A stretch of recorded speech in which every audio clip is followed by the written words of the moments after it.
Fala turma, como vocês estão? Tudo bem? Professor Luiz. Hoje a gente vai falar um pouco sobre cultura, e arte brasileira. E primeiro nossas dicas de estudo.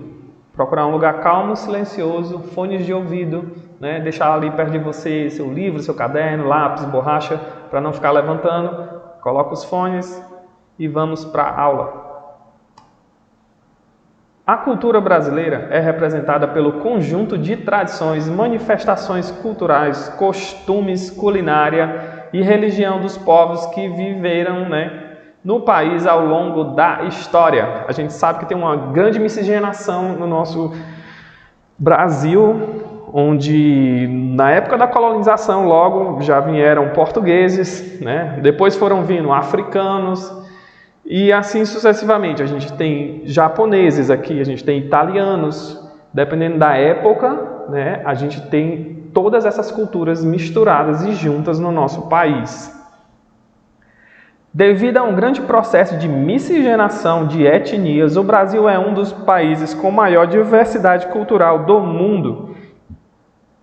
De maneira simplificada, pode-se dizer que a formação cultural do Brasil é o resultado da miscigenação entre o índio, o negro, o imigrante europeu, mas também vieram para o Brasil povos de outras nacionalidades, trazendo consigo suas tradições e costumes, contribuindo para essa enorme pluralidade.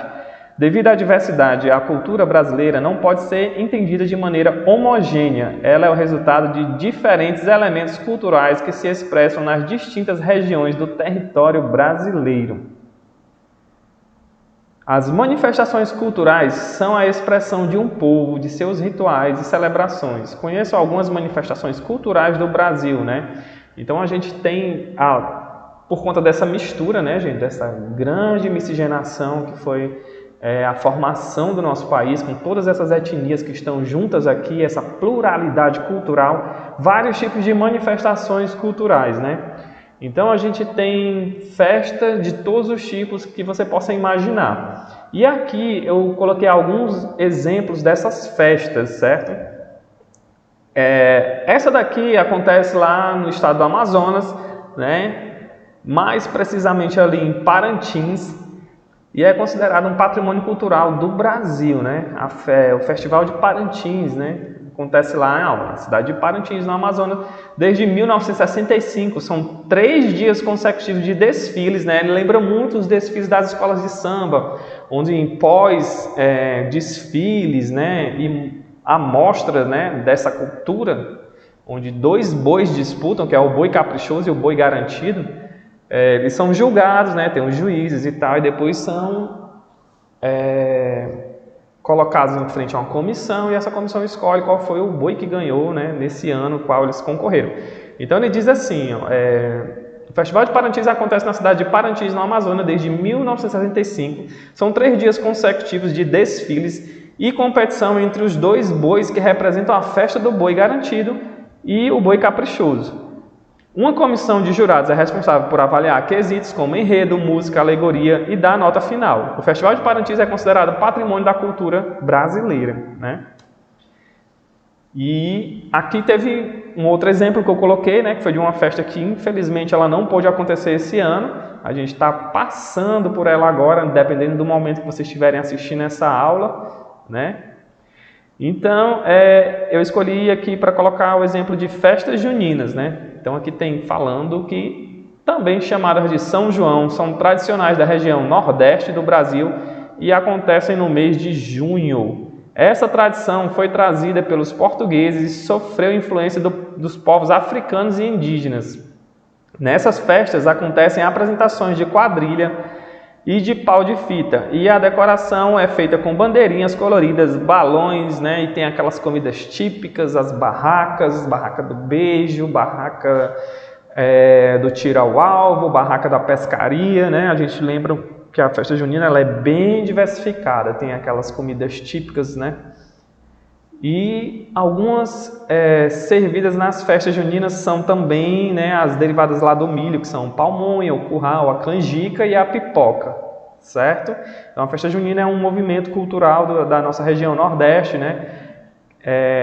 E todos os anos eles comemoram, tem essa tradição de comemorar as festas juninas, nas escolas fazem o São João, né, que é aquela coisa dos alunos se apresentarem, dançando a pares, né, muito bonito. Uma outra aqui muito conhecida também, né, mundialmente inclusive, que é da nossa cultura, mas ela é lá da cidade do Rio de Janeiro, é o desfile das escolas de samba. Acontece durante o Carnaval e é a manifestação cultural mais famosa do Brasil. O desfile mais importante acontece na cidade do Rio de Janeiro, no Sambódromo da Marquês de Sapucaí. Diversas escolas de samba desfilam em trajes e carros alegóricos ricamente ornamentados e uma comissão julgadora avalia as suas apresentações, né? O público assiste o desfile de arquibancadas e a apresentação é transmitida ao vivo para todo o Brasil. Então, o desfile das escolas de samba, ele inclusive entra muito em pacotes turísticos, né, das pessoas que querem visitar o Brasil na época do Carnaval, para ver, né, essa beleza que é os desfiles das escolas de samba. Muita gente gosta, muita gente não gosta, mas ele seria a principal manifestação cultural no tempo do Carnaval no nosso país. A cultura brasileira começa a ser formada com a chegada dos portugueses ao Brasil e o início da colonização do território, que era ocupado por índios de diversos grupos étnicos. Em seguida, o colonizador europeu trouxe milhões de negros africanos para trabalhar como escravos, né? No Brasil, a escravidão foi utilizada durante todo o período de colonização portuguesa e também durante o período imperial. A partir do século XIX, diversos imigrantes europeus vieram a trabalhar em terras brasileiras, com destaque para os italianos e alemães, né? E no início do século XX, o Brasil também recebeu grande quantidade de japoneses. Cada um desses grupos étnicos teve forte influência na cultura brasileira. Trouxeram suas tradições, manifestações culturais, religião, culinária. Esses elementos culturais não apenas foram reproduzidos em território brasileiro, como foram se fundindo e se transformando em novos elementos culturais, que no seu conjunto são a base de toda a nossa cultura brasileira, né? E por fim, eu deixo com vocês uma atividade, né? E essa atividade fala a seguinte coisa: qual a manifestação cultural que você mais gosta da sua cultura, né? Escreva em detalhes e fale por que você prefere ela. 15 a 20 linhas. Ah, professor, eu gosto do desfile das escolas de samba. Coloca e descreve por que você gosta. Ah, professor, eu gosto do Sana, que é um evento de cultura japonesa que tem aqui na minha cidade. Coloca lá e descreve, né, por que você gosta e os aspectos mais importantes desse movimento, ok? Lembrando que o conteúdo das nossas aulas está disponível em escolapequenospasso.com.br. Não deixe de deixar o like nesse vídeo. Sigam a gente nas nossas redes sociais, acessem sua agenda eletrônica. A gente se vê na próxima aula. Valeu!